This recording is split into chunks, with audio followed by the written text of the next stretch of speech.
So the topic for today's walk is sharing. And in particular, I'm talking about sharing as a form of communication that creates connection. So sharing is putting what's on the inside of you on the outside of you through words. Now, here's the interesting thing about this.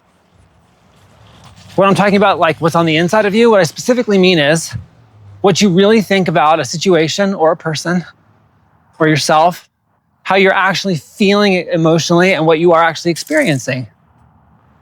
That all is going on, let's say, inside of you.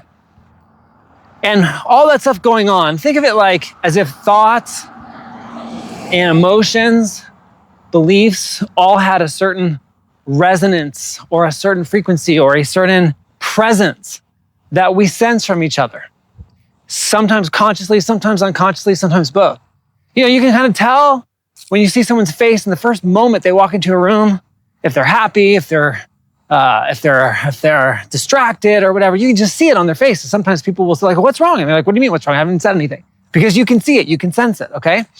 So sharing is putting what's on the inside of you on the outside of you. And the particular way I want to use the term also includes a sensitivity to how the other person with whom you're sharing is likely to be impacted by how you say what you say, when you say what you say. So I'm certainly not saying you should just blurt out all the time with anybody, anywhere, anything you're thinking, feeling, or experiencing.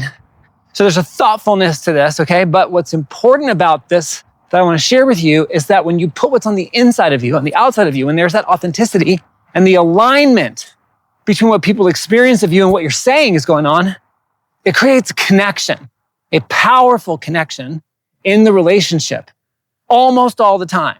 And I say almost all the time because some people are challenged by authenticity and it's threatening to them and they might pull back, okay? So that does happen sometimes.